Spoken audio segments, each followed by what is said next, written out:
இந்த உலகத்தில் ஒரு தவறான விஷயத்துக்கு அடிக்ட் ஆகி தன்னோட மொத்த வாழ்க்கையும் தோற்று போன கதை தான் இது. டாக்டர் ஷரத், சாரி, எவ்வளோ முயற்சி பண்ணியும் அவரை எங்களால் காப்பாற்ற முடியல. இவன் தான் ஷரத்.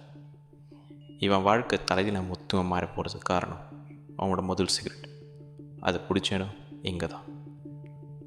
இவன் அதை தடுத்து இருக்கணும், மறுத்து இருக்கணும். ஆனால் அதை அவன் பண்ணலை. அதுக்கு அவன் அடிக்ட் ஆனது இல்லைடா, எங்கள் அப்பாவுக்கு தெரிஞ்சால் எனக்கு மச்சான் ஒரு பஃப் தான் மச்சான், அடி மச்சான் மஜாவாக இருக்கும். போதை அப்படிங்கிற ஒரு இடத்துக்குள்ளே நுகர்ந்தது, உள்ளே போனது எங்கேருந்து தான். மனுஷனுக்கு டெம்ப்ட் ஆகுமா இல்லையா?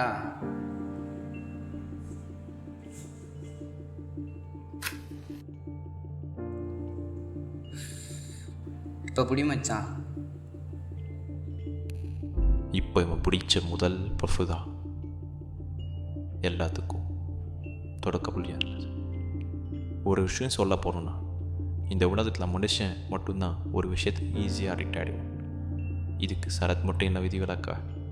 கொஞ்சம் கொஞ்சமாக போகுது அப்படிங்கிற அந்த கொடூர கனவுல உலகத்தில் தன்னைத்தானே இழந்துட்டு இருந்தா சரத். என் ரோல் நம்பர் எங்கே இருக்கு? இங்கே இருக்கு போடுறா. வாடா, நான் பாஸ். நானும் பாசுறேன்.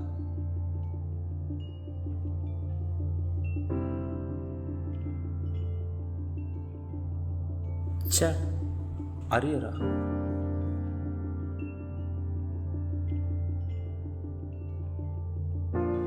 மச்சான் டே, பைலட்னு கவலைப்படுறியா? நல்லா ஒன்றும் இல்லை, விடு, பார்த்துக்கலாம். இந்தா இந்த ஒரு கட்டிங் போடு, சரியாக போயிடும். நீ சொல்கிறது தான் மச்சி கரெக்டு. போத உலகம் வேறு, நிஜ உலகம் வேறு அப்படிங்கிற விஷயம் சரத்தோட மூளைக்கு கடைசி வரை எட்டலை. இதனால் அவனோட சொந்த அப்பா தங்கச்சியே கூட அவனை கண்டுக்காமல் விட்டுட்டாங்க.